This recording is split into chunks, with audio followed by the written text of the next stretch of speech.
Old Bloke Goes to London. Why go to such a place? I mean, it's the capital of the UK and stuff, but it's got quite a bad reputation for being unfriendly and kind of sterile, especially up here in the north. I've been before, of course, back in the 70s as a teenager, with two of my mates on two separate occasions. And I remember some exciting things. Carnaby Street, Soho, the Odeon Cinema in Leicester Square where I watched Star Wars for the first time, going to the Rainbow, going to Mousetrap, and then seeing Whose Life Is It Anyway, with Tom Conti in it. I've been to the zoo, the Tower, Hyde Park, seen all the sights, some wonderful, some a bit sleazy. One time, I trailed round most of the record companies and met a few famous DJs in the bargain. You see, I was in this band with a guy called Jim Carr. Now, Jim wasn't shy. In fact, he had the biggest brass neck I've ever known. Still does. So when we had a demo and decided to call record companies in London for A&R appointments, Jim did the talking. Virgin were first. Hi, this is Jim Carr. Who? Jim Carr. I'd like to chat with your A&R department about a new demo we've got. Oh, of course, Mr. Kerr, said the woman. Jim looked a bit startled. Aye, well, what time? Oh, let's say 10 a.m. on Monday. This Monday? Aye, pretends to check his diary. Sure, fine, see you then. Slams the phone down. Did we just get an appointment with Virgin Records next Monday? I asked. Aye, says Jim, still in shock. But it was a bit easy, wasn't it? I interrupt. Aye, it was a bit easy, says Jim. I think they think you're Jim Kerr from Simple Minds, no Jim Carr from Lover's Crime, the wee band for Balloch. Maybe so, says Jim. So now we've got one in the bag, let's get some more, I say. Too right, says Jim, a big evil smile forming in his mouche. Hi, this is Jim Carr here. We've already got an appointment with Virgin on Monday, but it'd be great to fit you in if we can. He would say this each time, you see. And our list of victims grew and grew. EMI, A&M, Chrysalis, WEA, Island Records, CBS, they all followed suit, and soon we had 2 days of appointments in the book. Being in with religious types, due to my family ties, we stayed for free at the Franciscan monastery in Paddington, and set off on our rounds, meeting all sorts of celebs in the way, like Mike Reid, Simon Bates, and the guy at the Shadows. What's his name again? The one that plays with him. Bruce Welsh, that's him. What a whiz it was. But no joy for us at the end of it all, I'm afraid. Just something to file away as an experience. A more sleazy escapade happened years before that, when I was only 15. Then it was, can we get into a strip show? Can we drink booze? Answer, yes and yes. That one involved arguing with Soho heavies, switching tickets and sneaking into buildings when said heavies weren't looking. What an eye-opener that was. Still, we made it back to the monastery, miraculously unscathed, and with a little more knowledge under our belts. Anyway, back to London, to the here and almost now.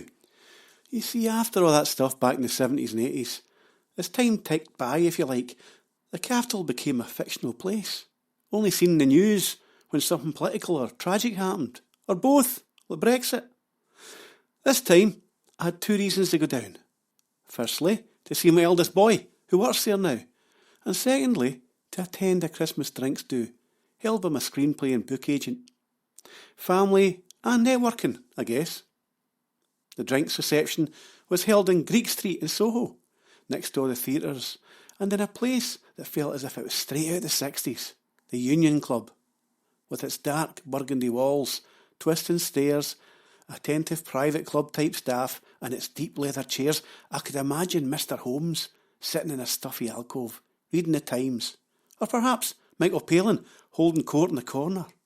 Apparently he does that from time to time. There's something very Harry Potter about the place, I thought, as well, especially when I saw this testimonial.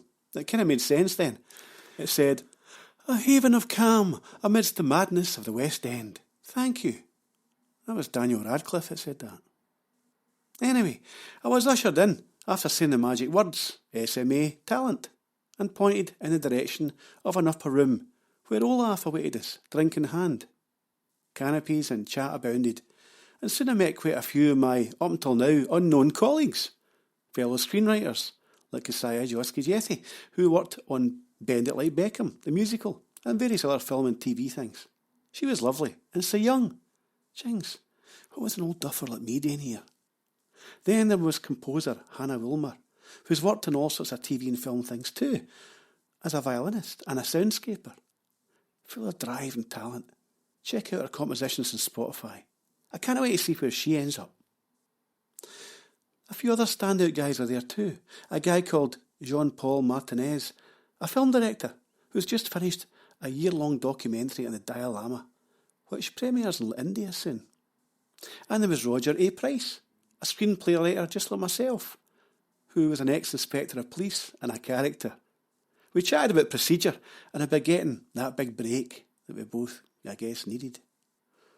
Oh, and there was Matthew Sheeran, brother of the famous Ed, and a maestro in his own right, with a master's in music and a list of achievements as long as your arm.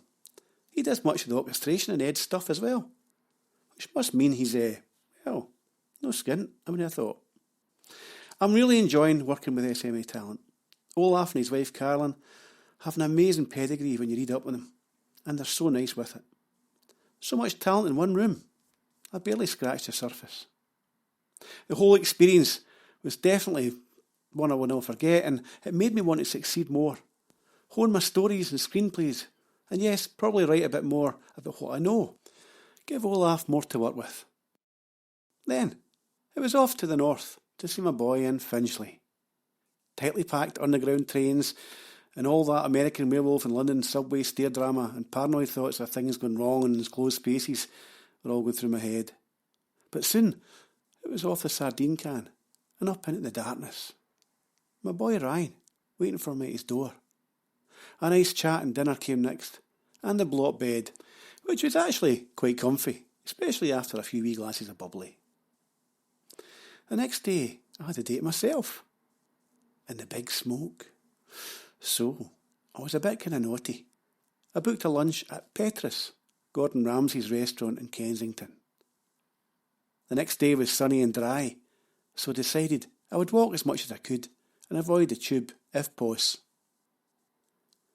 I got off and passed by Buckingham Palace, through St James's Park, watched the squirrels going up and down the trees, remembered I'd been there years before with my daughter, when she was down getting a visa to go to America. She went to work in one of those kind of holiday camp places for kids go in the summer. She needed an American visa to go there. She was only 18. You had to go right down to the embassy in those days and get a visa. These days you can just go on online. So I wandered about the streets for a bit until it was time to go into the famous restaurant, Petrus, which is actually named after his favourite wine, Gordon Ramsay that is, Petrus. I waited outside until it was 12 and then was first in the door. Next time, I'll do another bit of a restaurant review on Petrus. So again, if you like restaurant reviews, tune into that one.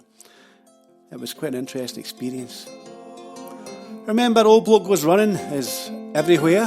Book, audio, even Kindle. So until next time, ciao for now.